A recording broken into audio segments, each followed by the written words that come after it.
Hey, what is up, mortals? It is Robo Celestial here with a new video for you. Welcome to What If All Might Was Deku's dad. I just wanted to greet you guys by just saying, sit back and relax, you're in for a treat. Welcome to this new video and what if series, which you could tell from the title is called What If All Might Was Deku's dad.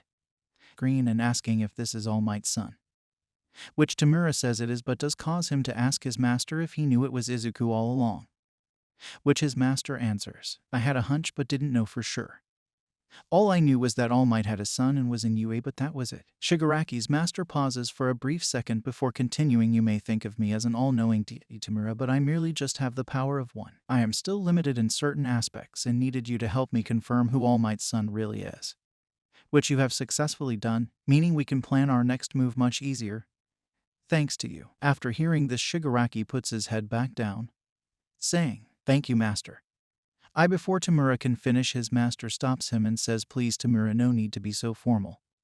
Just call me by my name. After all, you are my successor and family as far as I'm concerned. Shigaraki looks back up at the monitor with a smile and restates, thank you all for one. I swear to you, the next time I see All Might, I'll turn him to dust. Once Tamura says this, All for One tells him to be patient and focus on rebuilding the league for the time. The monitor then turns off as a determined Shigaraki stands up and sets off to prepare for his new plan. Deep dive and anime theory ad. Before we get back into the story, I would like to say that we've got a second channel called Anime Deep Dive. Anime Deep Dive goes over the hard facts of the anime presented. Now, in case you guys didn't know, we have a third channel called Anime Theory. Anime Theory mainly focuses on a large variety of mind-boggling anime theories. If you are interested in content like this, please go check the description below or click the eye icon in the top right corner. Now, with that out of the way, let's get back into the story. The next day is fairly calm for all the students of Class 1A, mainly due to the fact that they were given the day off to recuperate from the events of the previous day. However, it's less relaxing for Izuku as he spends the day packing up his room along with the rest of the apartment. You see, after everything that happened at the USJ and once Deku told his dad about Shigaraki figuring out that they're related, it was incredibly clear to All Might that his son and Inko are going to be targeted by villains now. So he decided to have them both move to a secured penthouse where they would be much safer, while he would also move to a new place as well. When Izuku and his mom finish packing up and load everything onto a moving truck, they leave for their new home with Pro Hero Hound Dog escorting them during the trip. Meanwhile, at UA, a weak form All Might is in the middle of a meeting with Principal Nezu, upper faculty members, and Detective Tsukachi, who is leading the investigation on the League of Villains. During this meeting, they discuss what they have already found, which isn't much: future security for the school and students, along with some other things, like mentioning what Izuku told the police, which does cause a bit of an uproar and confusion. But once the conversation turns to what little they know about the League, President Mike harshly interjects, stating, well, at least we know two reasons why they attacked, thanks to Izuku Midoriya, who according to some nut job is All Might's kiddo. But I'm curious if there isn't some truth there. President Mike glares over at All Might with a few others doing the same, as Toshinori tries to respond. Look, I know I keep secrets like my weakened state, but you can't possibly believe. Before All Might can finish, President Mike stands up, interrupting the symbol of peace and snapping at him, saying, okay, then let's look at the facts. This Shigaraki was sent by his master to not only kill you but also believed you have a son and made it their mission to find out who he is to get to you. All of this seems like a vendetta against you, or they at least had enough of a reason to pull a stunt like this. So I'm wondering if you're not hiding something. Trying to think of what to say next, Toshinori in response looks to Tsukachi and Nezu for their thoughts, which they nod at him to tell the truth. So All Might reluctantly says, you're right, I have been keeping a secret. Izuku is my son, but I only recently started to be in his life. I left him and his mom because I was scared of villains going after them, just like now. I'm sorry for keeping this a secret. It's clear now that was a mistake. After hearing this, President Mike slams his hands on the table in frustration, shouting at All Might, it was a lot more than just a simple mistake. You should have told us that a bunch of maniacs were potentially targeting you and your family, so we could have taken better precautions. But because you didn't tell us, not only were students hurt, but so wasn't 13, and Eraser is still in a coma, injured so bad that Recovery Girl can't even fix him completely. After this outburst, Nezu asks President Mike to calm down and tries to alleviate the situation when Detective Tsukachi speaks up. Look, I understand your frustration, but All Might kept this hidden because he was scared for his family's safety and unsure of who he could trust. Pinning the blame on him does nothing except divide you, and that energy would be better spent on trying to catch these villains. This helps to calm down most of the facility, but many still are unsettled, causing Midnight to voice her thoughts. I know this isn't Toshinori's fault, and I agree we need to focus on the League, but it's undeniable that these villains weren't just targeting him because he's the #1 hero. Not to mention that they somehow knew he had a son who was going to UA. There's a lot of questions that we need answered. As she says this, Midnight turns to All Might and continues, asking, "You need to tell us everything, we're all on the same side. You can trust us." All Might thinks for a moment but quickly agrees to tell them more, including his suspicions that Shigaraki's master is the villain that gave him his injury, but Toshinori ensures to leave out anything related to One for All and what All for One's quirk really is. The rest of the meeting is spent discussing ideas of what to do for future security and multiple other things, but ends a short time later. When All Might leaves UA, he starts heading to his new place a few blocks away, since Shigaraki knows what Toshinori looks like in his weak form. All Might made the choice to live at a different place until him and Inko can figure everything out, or until it's safer. But All Might is determined not to let this separate him from his family, so he won't be cutting off contact by any means. When Toshinori gets home, he calls up Inko, starting a conversation that lasts for a couple of hours, where they talk about how to handle all of this or what to do, and by the end of it they get ideas about a few things. The next day at UA's classes are about to start.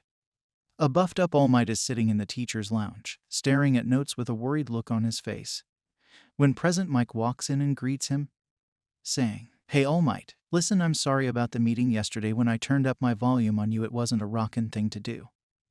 And blaming you for it was even more of a bummer." All Might looks at his fellow faculty member and tells him that it's fine, before looking back at the notes on the table, causing Present Mike to notice the look on his face and ask, "So I guess you're nervous about what kind of tunes you should give to Class 1A. I hope you're ready to rock whatever it is you're going to tell them." Toshinori takes a second to think before standing up and answering, "I don't think I'll rock it, but I at least should be able to answer all the questions that they'll have for me. Wish me luck." As Toshinori starts walking towards the door, Present Mike opens it for All Might and tells him to break a leg, which he thanks Mike for as he strolls down the hall towards classroom 1 to face his students. We continue our story at UA with Class 1A.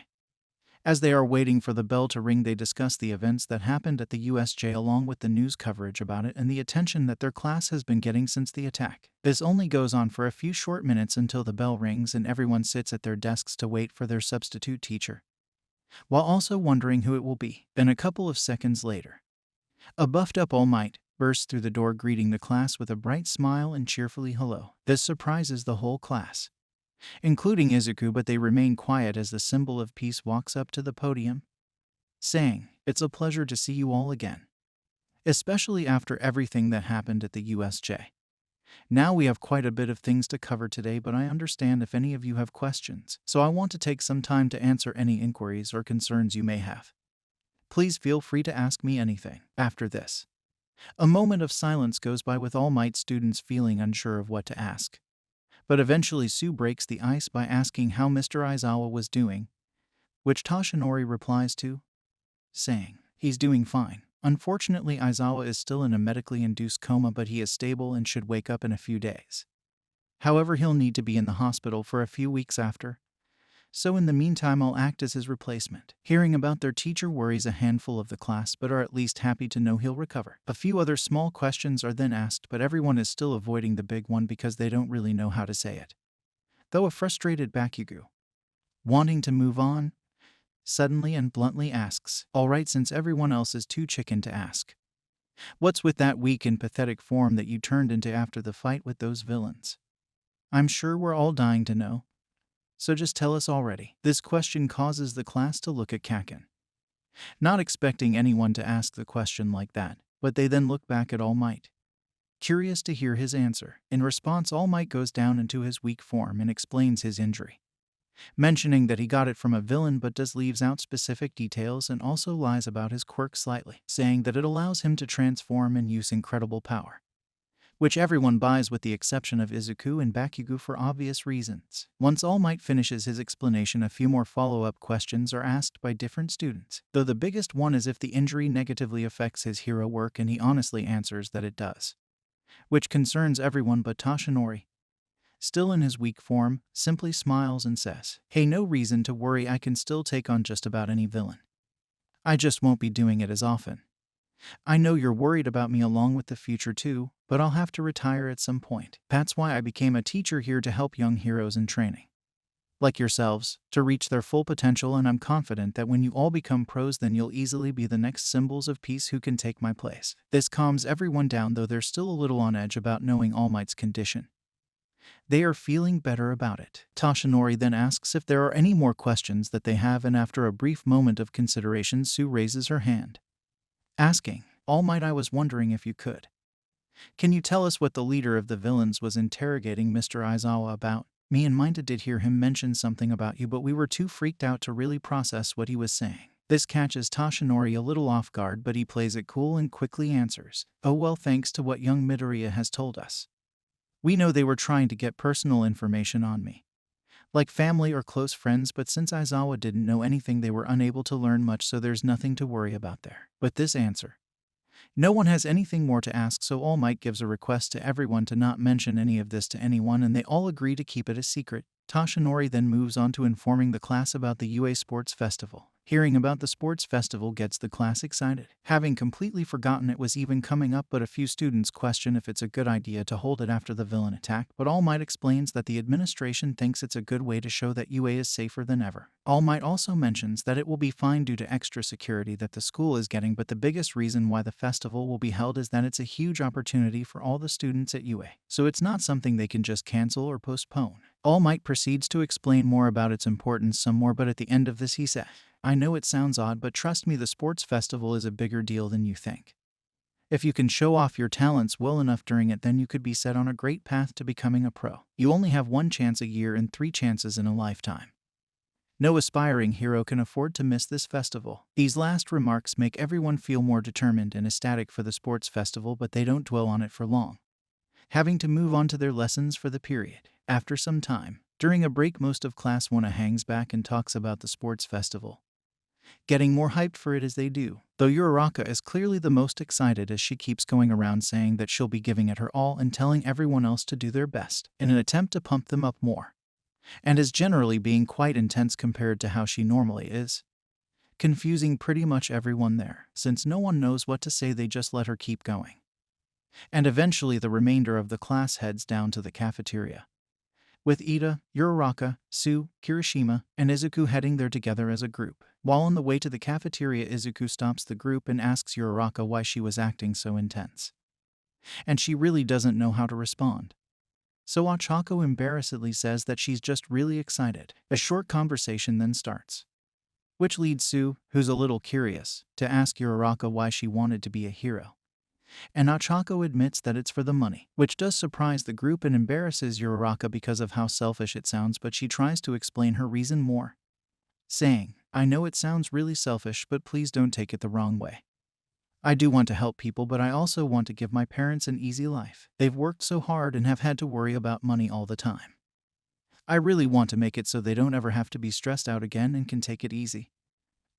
Once everyone hears Uraraka's explanation, they feel her reason is pretty admirable, telling Ochako that it's just as valid as their reasons to be pros and that she isn't selfish at all, making her feel better about it. As the conversation is about to move to everyone else's reason for becoming a hero, All Might arrives in his weak form and greets his students. This causes the group to stop talking and hesitantly say hi, calling him All Might by accident, not knowing what else to call him, though Izuku is an exception, actually saying nothing. Toshinori then looks around, worried others heard them, and quickly whispers in response, "Listen, I understand this is all very strange and you're still trying to wrap your heads around this, but in the future when I'm not all buffed up, please refer to me as Mr. Yagi so no more people find out who I am. Remember, it's imperative that we keep this a secret." Sue, Ida, Uraraka, and Kirishima all apologize and promise to call All Might by Mr. Yagi when it's necessary. After this, Toshinori apologizes for interrupting them during their conversation, but states that he needs to speak to Izuku about some important things. Naturally,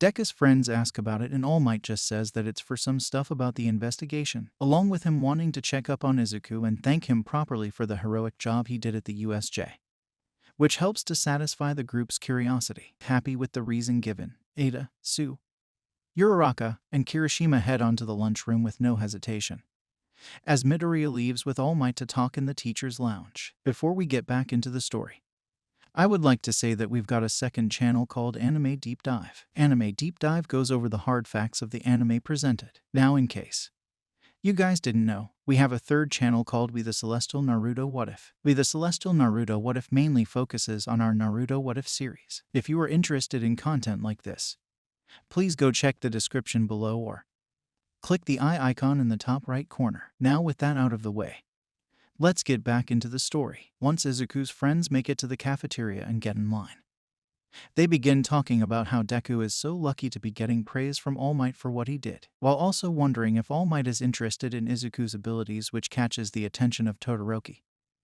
who is listening in, causing him to wonder about a few things himself. Meanwhile, with Deku and his dad in the teacher's lounge, as they both sit down, All Might asks his son how he's been doing, trying to make sure he's okay after everything that happened. Izuku answers, saying that he still feels bad about failing to handle the villains during the attack, but his father comforts him, saying that he did better than most students could have done, making Deku feel slightly better. Then, due to Izuku being concerned for his dad, questions him about how he's been feeling since the attack, which is when All Might reveals that he can only be in his buff form for half an hour, shocking Midoriya quite a bit, causing him to inquire how it's even possible to go from a few hours to only 30 minutes.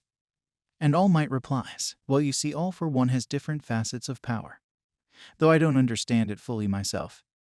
It is possible to tap into its full power, and I mean more than a 100%. Toshinori pauses, looking at his hand as he continues, and another thing to remember is that in passing on One for All to you, I'm left with only remnants of that power. It's like I handed you a torch and I'm left with only embers of it that get used up the more I use the power. And because I taped into the true power of One for All to use my United States of Smash during the fight with that Namu, I lost a ton of those embers, meaning it won't be long before I'm powerless and unable to be a pro. This makes Izuku worry even more about his father, but All Might just laughs and says, haha, don't sweat it, kiddo. This is my fault in the first place for letting my emotions get the better of me. I was just so furious when I saw you, Aizawa, 13, and the other students injured. I was furious with myself and at those villains, so I lost control. But I'll deal with this like I always do, okay? We should move on, there's more important things to talk about other than this. While Deku is still worried, this helps him to relax, for now, as his father moves on to the main topic. All Might admits to Midoriya that the main reason he wanted to talk to him is to discuss the sports festival and check on how he is adjusting to using One for All so far. Izuku talks about his minor progress so far, but most importantly, he mentions that he used One for All at a 100% multiple times during the USJ attack and how it broke his fingers doing it, getting some of All Might's attention, enough for him to think about it. Toshinori then tells Deku that it seems they'll need to train much more and harder so Izuku can be ready when the time comes for the symbol of peace to retire. This concerns Deku but also confuses him slightly, so All Might clarifies, saying that with his retirement unfortunately having to happen very soon in the near future, he informs to his son that he will have to be strong enough to handle the villains that will inevitably rise up and be able to take up the mantle of #1 hero as soon as possible, making Izuku feel more uneasy than he already did. All Might then asks Izuku if he still wants to become the next symbol of peace to the world, which Midoriya says he does, though is unsure about his abilities, but Toshinori, trying to encourage his son, tells him that he is more than capable and that he'll be able to prove it to himself during the sports festival. As All Might continues, he states that the entire country will be watching the festival, telling Izuku to think of it as his debut and introduce himself to the world as the next great hero by winning, and proudly stating, I am here for all to hear. A little unsure how to respond, Deku is feeling hesitant about all of this, still trying to take in everything from before, but after thinking for a moment he pushes his doubts aside and, giving a confident look to his dad, promises to win the festival. Toshinori smiles at his son, lending more encouragement and support. But once there's a free moment, Izuku finally gets an opportunity to ask his father if he has any ideas of who Shigaraki's master could be, but All Might brushes the question off and tells Deku that they'll talk more about it at home. With that response, Toshinori tells Izuku to head on back to class, ensuring that he'll be there in a bit to teach the rest of the lessons, and once they get back to the classroom the day is pretty uneventful. That is up until when everyone is getting ready to leave. Back with Class 1A. As they're starting to pack up to head home, a large number of students from the other courses gather around their door, making it so they can't leave. In reaction, Ida asks the crowd if they have some sort of business with their class, but before an answer can be given, Bakugo abruptly interrupts, saying that they're clearly here to check out the competition, and proceeds to egg on the large group, even calling them extras for some reason. As this happens, a student named Shinso steps out of the crowd and calls out Kaken by throwing insults back at him and towards Class 1A, clearly annoying Bakugo in the process. Shinso then takes this opportunity to warn Kaken and the rest of Class 1A that if they're not careful during the sports festival,